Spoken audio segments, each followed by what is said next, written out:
Both of our guests today are involved with TV, but as the shows start rolling out this week, how is the TV industry doing in the online space? However you watch the shows these days, laptops, tablets, maybe even one of those TVs using a DVR naturally, you're probably excited this fall by some new series or returning show.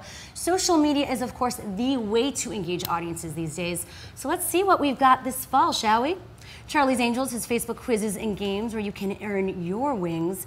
If you like the Playboy Club, you get a key that gives you access to interactive quizzes where you can win prizes, like a trip to London.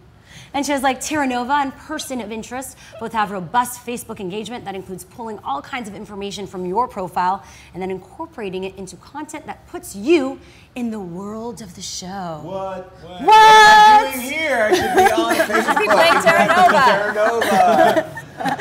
It's a whole new world you've just discovered. Yes, I feel like this is all like people not exactly knowing how to engage with an audience. Like being like, oh, come on. They use all these buzzwords. Yeah, we're gonna get you in. We're gonna make, and none of the websites are easy to navigate or anything. It's like, oh, we're an immersive experience. You're in the Playboy Club. It's like just slow flash, just like it never seems to really engage me the way I want it. Well, yeah. How do you think that TV networks are interfacing with social media these days, Chris? Well, most of it's being done on Facebook because that has the largest user base. Yeah. Obviously, a lot on Twitter as well. It is a lot of gimmicky, like, hey, look over here. Hey, look over. You know, and but I feel like, you know, I read the list of shows that seem to be tracking the most. And those are, I can see a billboard of one of those shows from the space we're in right now. All those shows have the most billboards around town, and so I.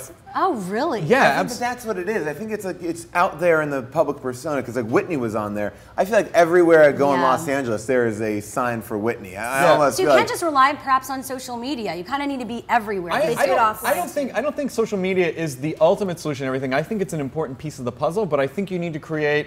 I feel like shows that do a great balance of traditional media and social media tend to create the most awareness. It should create an ecosystem, not like it shouldn't be all social media or all traditional media. It's just like stuff should kick each other back and forth. Well, to me, the thing that I think it really works well is when the creators are more involved in interacting with the fans. Like a lot of it seems like the networks are like, oh like yeah, like Sons of Anarchy, like the guy who did Sons of Anarchy. Yeah, exactly. He's engaging with his group, but didn't he say like if this show ratings go up by 10%, he's gonna like bring someone to LA? Yeah, bring somebody on the show. So he really engages. Yeah, I mean, some shows are making a point to have the fans be very involved. Like Breaking Bad, for example, they've got a great campaign where Bryan Cranston, the star of Breaking Bad, he gets into these viral videos and people can personalize them with their friends or their colleagues, and Bryan Cranston talks directly to them, and then you send the videos on. So it's all about the interactivity and engagement and making people feel personally involved. It's like old spreading it from drama.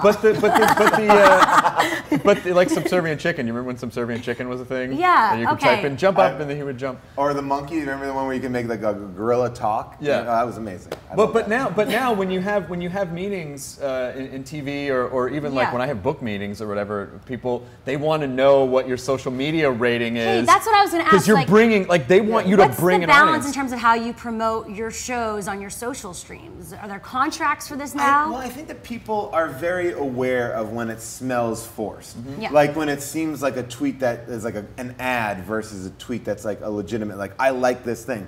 It's like I'm passionately telling you about this. So I think that there's a weird thing that people haven't quite figured out, but I don't think there's contracts or anything yet. Some people. There is. Well, you know who had one for The Voice? CeeLo. Remember? And then he wanted to get off, and then they're like, no, you're contractually obligated. To like send out tweets. Ooh, do you have to send out? Do you have a contractually obligated? I have worked on stuff before where they've said like, and as part of this, if you tweet out, like twice in the next like 6 weeks, and I'm fine with that.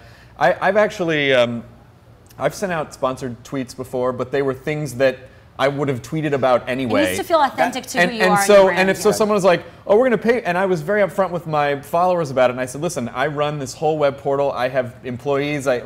This isn't so I can buy a yacht. Just it's expensive to give away free things. We give away podcasts. We give away the website content, and so this is just kind of helping keep the rickety boat afloat. But I will never. I'll always be upfront about what it is, and it's not going to be very often, and it will always be things that I would have talked about anyway. Yeah. And that's, I think, the difference is, like, I think a lot of people try to sneak in these ads where it seems like it's, hey, we're cool, we're hip, but it's just some guy in a room going, oh, please, all right, let's, we'll say this is from Ashton Kutcher's account, not that and I feel like, what are you saying? Yeah, I feel like people like us who tend to have what I think are nerdier smarter fans than some other Like you? people out there, the Kim Kardashians of the world, who I feel like their audience expects her to try to sell crap to them. But let me just You know what I say, mean? What perfume are you going to sell today? Yeah. But What hold on, let tanner? me just say that Pinkberry's delicious. Go down to Pinkberry right now. Oh, that's so weird that you would Yeah. say that. They have the most delicious flavor offerings. Don't they? And Oh any my- topping you could want. Cap'n Crunch. Lychee nuts. Yeah, I mean, we're just having That a sounds very amazing. casual I just want to conversation. say I'm about to wrap this, but I want you guys to check out Trender.tv. It's a great site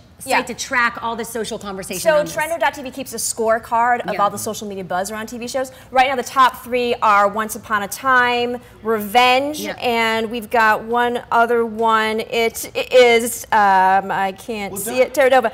But anyway, it essentially tracks all the social buzz. And the funniest thing, though, is that if you go to Once Upon a Time on Facebook, their Facebook page is very basic. It just shows So that's the top behind-the-scenes social footage and show. trailers. So it really comes down to that content is Well, king above do all. you think that, I mean, buzz is one thing, but then sustaining the buzz is another Exactly. thing. Well, you know what? That brings us to today's poll question, which is, has social media gotten you excited about a fall TV show? Let us know by answering the poll on our Facebook page, facebook.com/what's trending.